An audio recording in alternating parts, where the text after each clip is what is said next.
Copa Mundial de la FIFA Brasil 1950 no fue solo la cuarta edición del Campeonato Mundial del Fútbol Masculino, fue ante todo el regreso de un mundo que intentaba reconstruirse después de la herida más profunda del siglo XX, tras la suspensión de los torneos de 1942 y 1946 a causa de la Segunda Guerra Mundial. El fútbol volvía a reunir a las naciones bajo una misma pelota, como un ritual de esperanza. Brasil fue elegido sede entre el 24 de junio y el 16 de julio de 1950. La FIFA, en homenaje a los 25 años de presidencia de Jules Rimet, rebautizó el trofeo como Copa Jules Rimet, símbolo de continuidad y memoria. Sin embargo, las dificultades económicas y políticas de la posguerra provocaron numerosas retiradas. Solo 13 naciones participaron finalmente, 6 europeas y 7 americanas. Aún así, el torneo estuvo marcado por regresos históricos, como el de Uruguay, ausente en los dos últimos mundiales, y el esperado debut de Inglaterra, tras el reingreso de las federaciones británicas a la FIFA. El formato recuperó la fase de grupo, pero con una particularidad decisiva: no habría final. Los ganadores de cada grupo avanzarían a una liguilla final, todos contra todos. En aquellos años la victoria otorgaba 2 puntos y el empate 1, un detalle que marcaría el destino del campeonato. Brasil dominó el grupo A con autoridad, goleó 4-0 a México, empató a 2 con Suiza y venció 2-0 a Yugoslavia. Terminó primero con 5 puntos, 8 goles a favor y solo 2 en contra, dejando en claro que el anfitrión no solo tenía talento, sino una maquinaria ofensiva temible. El grupo B, España sorprendió al mundo con una campaña perfecta: 6 puntos, 6 goles a favor y apenas 1 en contra. Derrotó 3-1 a Estados Unidos, 2-0 a Chile y 1-0 a Inglaterra, en un triunfo que sacudió el prestigio británico y confirmó que el fútbol europeo ya no tenía dueño absoluto. El grupo C fue el más reñido. Suecia se quedó con el primer lugar por apenas 1 punto sobre Italia, el campeón vigente. Los suecos vencieron 3-2 a la Zurra, empataron a 2 con Paraguay y gracias al triunfo italiano sobre los sudamericanos aseguraron el liderato con 3 puntos, 5 goles a favor y 4 en contra. El grupo D fue el más desigual, solo 2 participantes, Uruguay y Bolivia. La celeste resolvió el trámite con un contundente 8-0, avanzando sin desgaste a la fase final. La liguilla definitiva se disputó los días 9, 13 y 16 de julio en el estadio Maracaná y Pacaembu. Brasil ofreció una exhibición histórica, aplastó 7-1 a Suecia y 6-1 a España, con un fútbol ofensivo, alegre y demoledor. En esos 2 partidos anotó 13 goles, liderados por Ademir, Chico, Jair y el talento elegante de Cicinho. El país entero comenzó a sentirse campeón antes de tiempo. Uruguay, en cambio, caminó la liguilla con sufrimiento.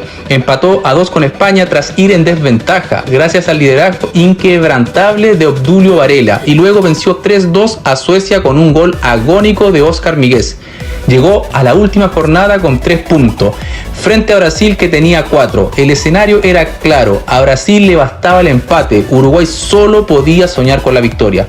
El 16 de julio de 1950, a las 3 de la tarde, el estadio Maracaná recibió a casi 200.000 personas. La ciudad ya celebraba, los diarios titulaban Brasil campeón.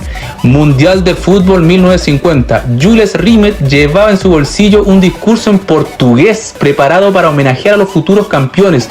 El triunfo parecía inevitable, pero Uruguay no creía en los destinos escritos. En el vestuario, su entrenador pidió cautela, defensa, resignación.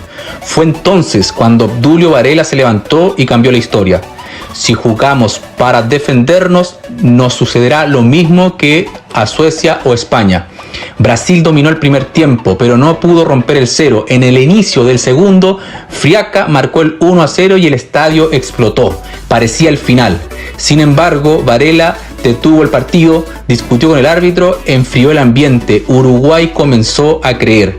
En el minuto 66, Higuia desbordó por derecha y asistió a Juan Alberto Schiaffino, que empató sin marca. El silencio empezó a caer y en el minuto 79 Higuia volvió a atacar, amagó el centro y remató al primer palo. Barbosa dudó, gol. 2-1, eternidad absoluta.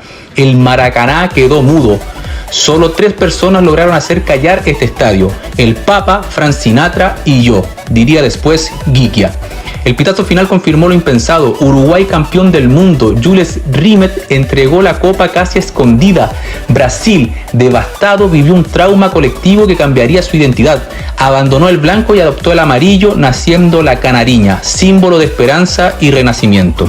Ademir fue el goleador del torneo con 9 tantos, Cicinho el mejor jugador, Schiaffino el cerebro del campo. Uruguay seguía invicto en mundiales, 2 torneos, 2 títulos, sumado a sus oros olímpicos, ya lucía 4 estrellas, consolidándose como potencia mundial.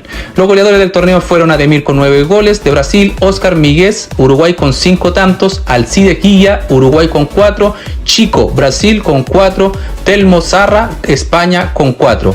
El mejor jugador del torneo, Balón de Oro, fue Cicinho de Brasil. Balón de Plata fue el uruguayo Juan Alberto Schiaffino y el equipo ideal fue el siguiente: arquero Roque Gastón Maspoli de Uruguay. Los defensas: Erik Nilsson, Suecia; José Parra, España; Rodríguez Andrade, Uruguay.